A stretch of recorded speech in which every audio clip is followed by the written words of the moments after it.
Chapter 3. The Sewer. Andrew worked hard to cure his fever cases. Now that his patients were drinking only boiled water, they quickly began to get better. "I am succeeding," he called out in delight. Then, one day in November, just before lunch, Denny telephoned him. "Manson, I'd like to see you. Can you come to my house at 3 o'clock? It's important." "Very well, I'll be there." Andrew ate his lunch in deep thought. As he ate, Miss Page looked at him suspiciously and asked, "Who telephoned you?" "It was Denny, wasn't it? I told you not to see that man. He's worthless." Andrew replied angrily, "You're wrong, Miss Page. I have found him extremely helpful." "He's a bad doctor. He refuses to give medicines. He's so rude, too. I forbid you to see him." They finished their meal in silence. After lunch, Andrew walked slowly up the street towards Denny's house. Philip greeted him with the news, "Young Jones died this morning, and I have 2 new typhoid cases." Andrew looked down at the floor in sympathy, hardly knowing what to say. "Don't look so pleased about it," Denny said bitterly. "You like to see my cases get worse while yours get better, but if that sewer—" No, Andrew interrupted. "I'm sorry. Honestly, I am. We must do something about the sewer. We must write to—" "It's no use writing letters," Philip cried.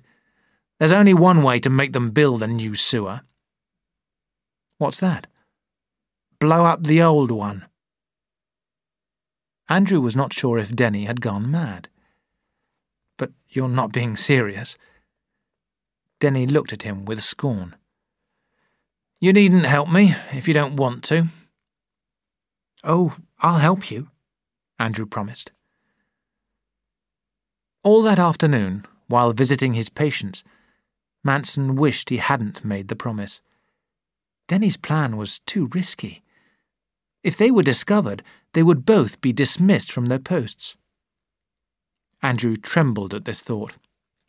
He was angry with Philip, swore a number of times that he would not go. But for some reason, he could not break his promise. At 11 o'clock that night, Denny and he set out with the dog Hawkins. It was very dark and wet, and a strong wind blew the rain into their faces. The 2 men, each of whom carried explosives in his coat pockets, walked quickly along the empty streets. When they reached the sewer in Glidar Place, they broke open the lid, which had not been lifted for many years, and then shone a light inside. "Nice, isn't it?" said Denny. "See the holes in the wall? Look, Manson.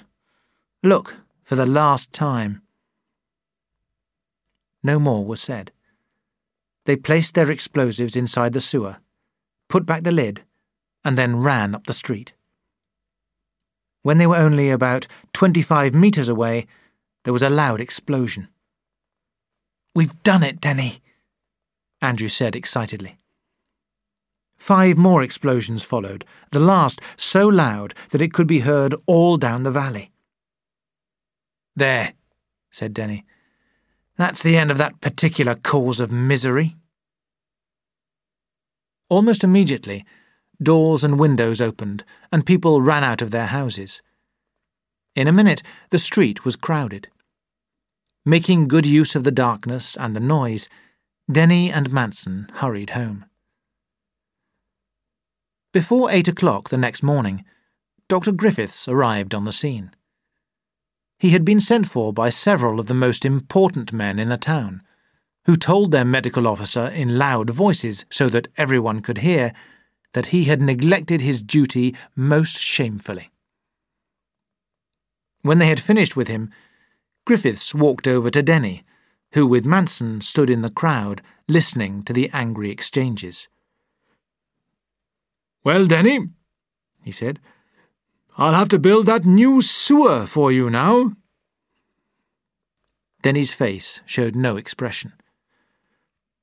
"I warned you about this several months ago," he said coldly. "Don't you remember?" Yes, but how could I guess that the thing would blow up? It's a mystery to me how it happened." The work of building a new sewer began on the following Monday.